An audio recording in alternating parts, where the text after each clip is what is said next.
नमस्कार। आज के इस वीडियो में जनसत्ता के संपादकीय से 532 शब्दों के डिक्टेशन को हम लोग लेने वाले हैं। लेकिन अगर आपको ये नहीं पता है कि इन 532 शब्दों की आउटलाइंस क्या होंगी, तो आप हमारे शॉर्ट हैंड टीम ऐप को प्ले स्टोर से डाउनलोड कर सकते हैं। ऐप पर इस पूरे आर्टिकल को शॉर्ट हैंड यानी संकेत लिपि में ट्रांसलेट करके आपको दिया जाता है।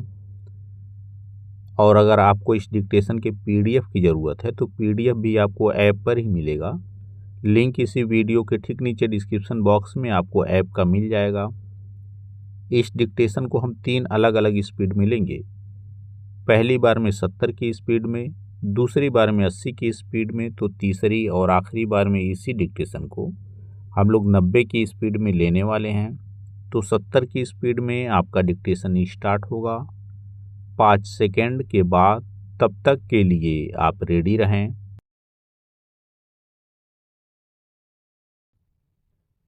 स्टार्ट। इसमें कोई दो राय नहीं कि किसी भी तरह के अन्याय के बाद न्याय के लिए न्यायपालिका ही उम्मीद का ठौर होती है। अदालतों में बैठे न्यायाधीश यह सुनिश्चित करते हैं कि पीड़ित पक्ष के साथ इंसाफ हो, मगर कई बार ऐसे मामले भी चर्चा और चिंता का कारण बने हैं जिनमें महिलाओं के खिलाफ अपराधों से जुड़े मुकदमों में किसी जज की टिप्पणी या उनके फैसले को न्याय की अवधारणा पर पूर्वाग्रह हावी होने के तौर पर देखा गया। इस क्रम में कानूनी प्रावधानों की व्याख्या करते हुए जो कुछ कहा गया उसमें संवेदनशीलता का अभाव नजर आया। शायद यही वजह है कि पिछले हफ्ते सुप्रीम कोर्ट को जजों के दृष्टिकोण में जरूरी संवेदनशीलता विकसित करने के लिए अलग से प्रयास करने पर जोर देना पड़ा। शीर्ष अदालत की पीठ ने स्पष्ट रूप से कहा कि न्यायपालिका के सदस्यों के दृष्टिकोण के साथ ही अदालती प्रक्रियाओं में अंतर्निहित संवेदनशीलता और विवेक विकसित करने के लिए कदम उठाने की जरूरत है। पैरा। हालांकि समय समय पर शीर्ष अदालत की ओर से न्यायाधीशों के दृष्टिकोण पर रूढ़िवादी सोच हावी होने से उपजे सवालों से निपटने के लिए कदम उठाए गए हैं। वर्ष 2023 में एक पुस्तिका भी इस उद्देश्य से तैयार की गई थी कि न्यायाधीश पितृसत्तात्मक भाषा को पहचान कर उससे बच सकें, मगर इस सब का कोई ठोस असर सामने नहीं आ सका है। इसी के मद्देनज़र सुप्रीम कोर्ट ने अब राष्ट्रीय न्यायिक अकादमी को यौन हिंसा और अन्य अपराधों के संदर्भ में न्यायाधीशों तथा न्यायिक प्रक्रिया के भीतर संवेदनशीलता एवं करुणा विकसित करने के उद्देश्य से दिशा निर्देश तैयार करने के लिए एक विशेषज्ञ समिति गठित करने को कहा है। जाहिर है, शीर्ष अदालत का निर्देश यह सुनिश्चित करने के मकसद से है कि जज महिलाओं के विरुद्ध अपराधों और ख़ास तौर पर यौन हिंसा के मामलों में पूरी संवेदनशीलता के साथ सुनवाई करें। उनके फैसलों पर सामाजिक भेदभाव या पूर्वाग्रहों पर बनी धारणाओं की छाया नहीं दिखे। निश्चित रूप से सुप्रीम कोर्ट की इस पहल में एक ऐसी समस्या की पहचान कर उसे रेखांकित किया गया है जिसकी आम तौर पर अनदेखी की जाती है, लेकिन कई फैसलों पर उसका असर देखा जाता है। पैरा दरअसल महिलाओं के खिलाफ यौन हिंसा से जुड़े मामलों में कई बार सामाजिक धारणाओं पर पितृसत्तात्मक सोच से संचालित मानसिकता हावी होती है, जबकि अदालतों में न्यायाधीशों से यह उम्मीद की जाती है कि वे इस तरह के पूर्वाग्रहों से मुक्त होकर कानून की व्याख्या करते हुए समाज में प्रचलित आम मानसिकता, उसके आधार पर बनने वाली धारणाएं और उसमें महिलाओं की वास्तविक स्थिति को ध्यान में रखेंगे। साथ ही वे मामले में फैसला देते हुए निरपेक्ष रहकर जरूरी संवेदनशीलता और करुणा का सहारा लेंगे। विडंबना यह है कि देश में निचली अदालतों में महिलाओं के खिलाफ होने वाले जघन्य अपराधों और बलात्कार के मामलों में भी कुछ जज सामाजिक हकीकतों की अनदेखी करते हुए कानून के प्रावधानों की व्याख्या इस तरह करते हैं कि उससे आरोप हल्के हो जाते हैं और पीड़ित महिला के न्याय पाने की राह ज़्यादा मुश्किल हो जाती है।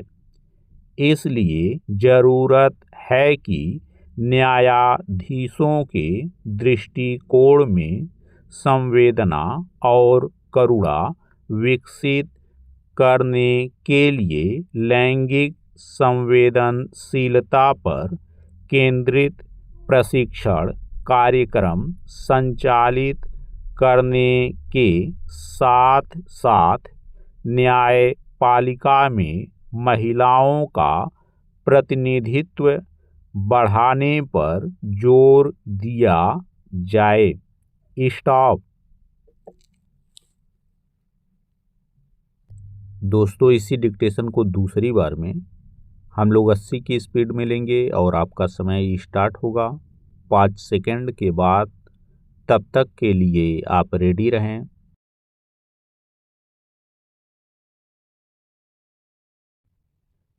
स्टार्ट। इसमें कोई दो राय नहीं कि किसी भी तरह के अन्याय के बाद न्याय के लिए न्यायपालिका ही उम्मीद का ठौर होती है। अदालतों में बैठे न्यायाधीश यह सुनिश्चित करते हैं कि पीड़ित पक्ष के साथ इंसाफ हो, मगर कई बार ऐसे मामले भी चर्चा और चिंता का कारण बने हैं जिनमें महिलाओं के खिलाफ अपराधों से जुड़े मुकदमों में किसी जज की टिप्पणी या उनके फैसले को न्याय की अवधारणा पर पूर्वाग्रह हावी होने के तौर पर देखा गया। इस क्रम में कानूनी प्रावधानों की व्याख्या करते हुए जो कुछ कहा गया उसमें संवेदनशीलता का अभाव नजर आया। शायद यही वजह है कि पिछले हफ्ते सुप्रीम कोर्ट को जजों के दृष्टिकोण में जरूरी संवेदनशीलता विकसित करने के लिए अलग से प्रयास करने पर जोर देना पड़ा।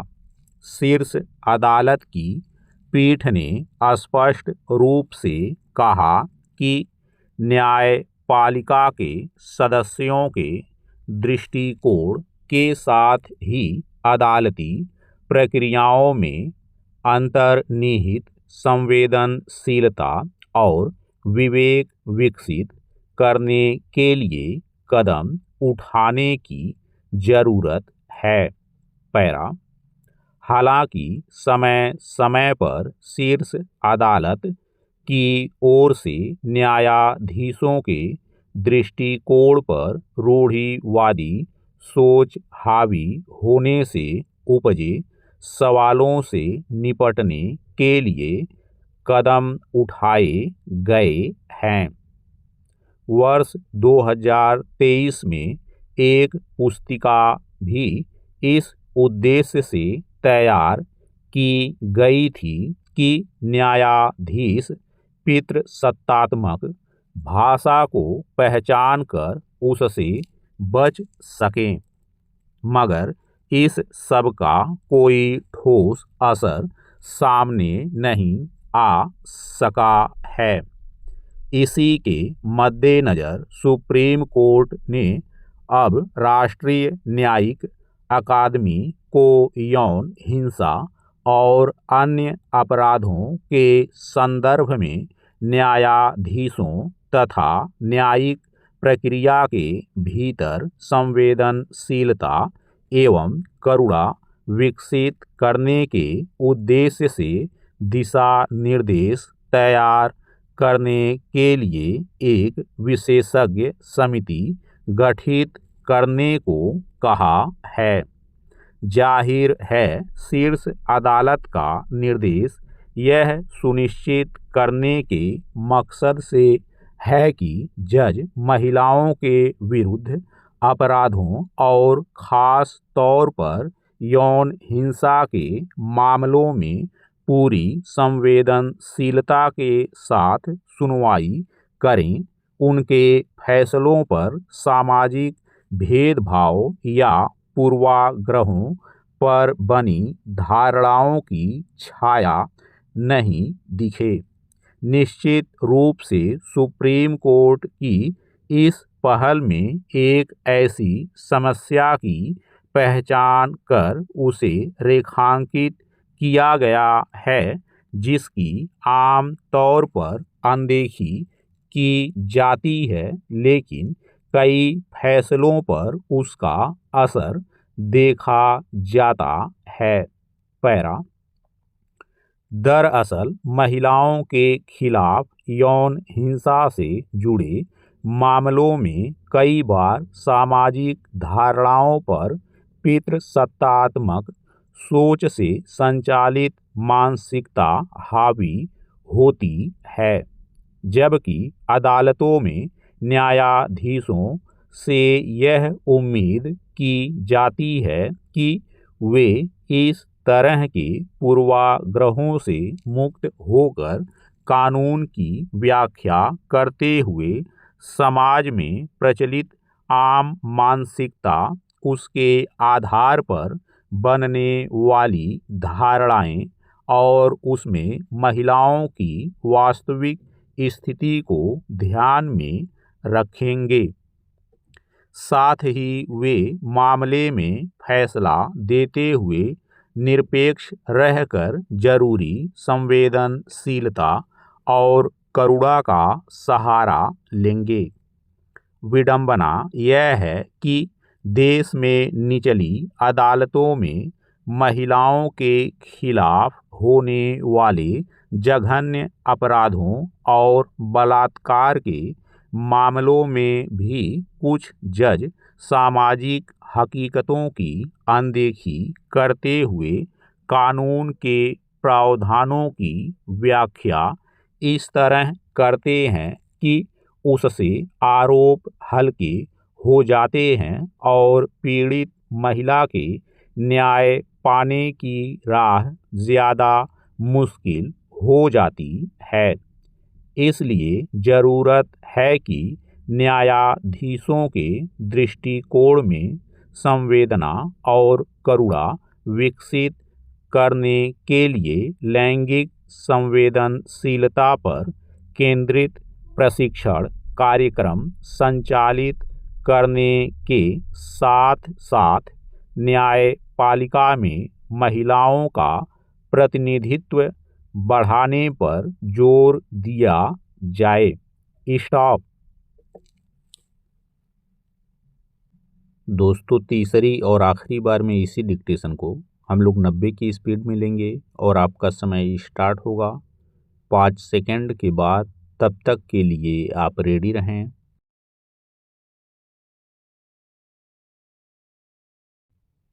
स्टार्ट। इसमें कोई दो राय नहीं कि किसी भी तरह के अन्याय के बाद न्याय के लिए न्यायपालिका ही उम्मीद का ठौर होती है।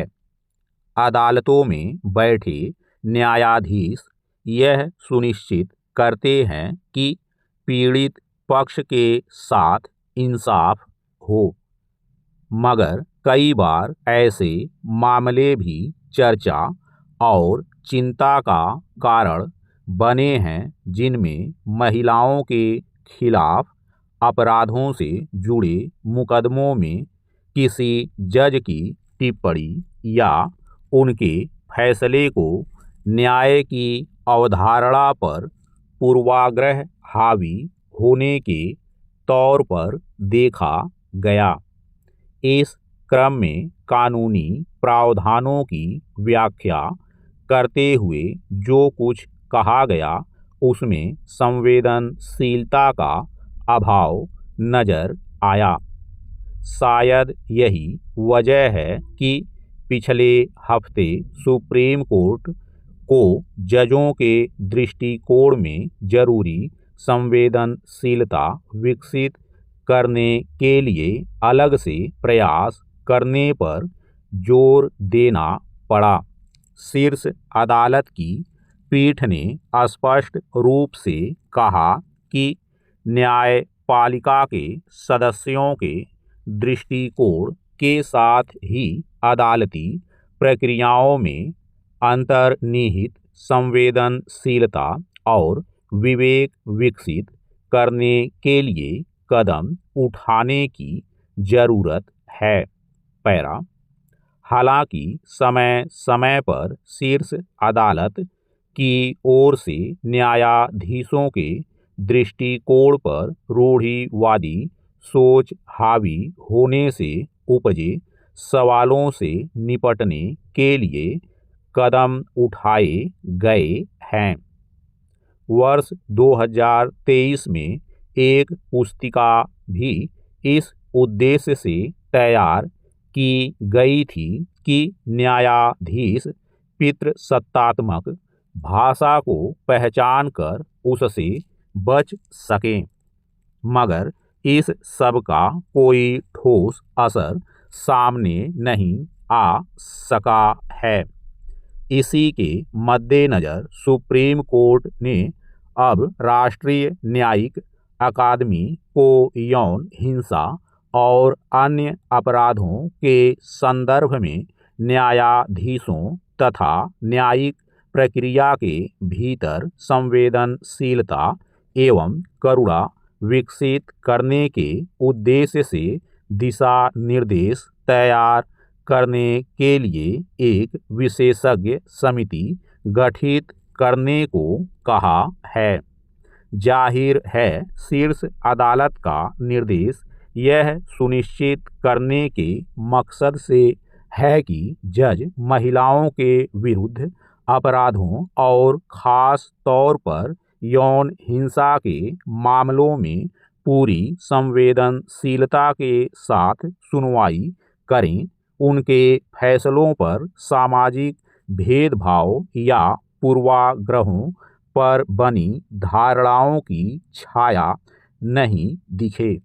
निश्चित रूप से सुप्रीम कोर्ट की इस पहल में एक ऐसी समस्या की पहचान कर उसे रेखांकित किया गया है जिसकी आम तौर पर अनदेखी की जाती है, लेकिन कई फैसलों पर उसका असर देखा जाता है। पैरा दरअसल महिलाओं के खिलाफ यौन हिंसा से जुड़े मामलों में कई बार सामाजिक धारणाओं पर पितृसत्तात्मक सोच से संचालित मानसिकता हावी होती है, जबकि अदालतों में न्यायाधीशों से यह उम्मीद की जाती है कि वे इस तरह के पूर्वाग्रहों से मुक्त होकर कानून की व्याख्या करते हुए समाज में प्रचलित आम मानसिकता, उसके आधार पर बनने वाली धारणाएं और उसमें महिलाओं की वास्तविक स्थिति को ध्यान में रखेंगे। साथ ही वे मामले में फैसला देते हुए निरपेक्ष रहकर जरूरी संवेदनशीलता और करुणा का सहारा लेंगे। विडंबना यह है कि देश में निचली अदालतों में महिलाओं के खिलाफ होने वाले जघन्य अपराधों और बलात्कार के मामलों में भी कुछ जज सामाजिक हकीकतों की अनदेखी करते हुए कानून के प्रावधानों की व्याख्या इस तरह करते हैं कि उससे आरोप हल्के हो जाते हैं और पीड़ित महिला के न्याय पाने की राह ज़्यादा मुश्किल हो जाती है।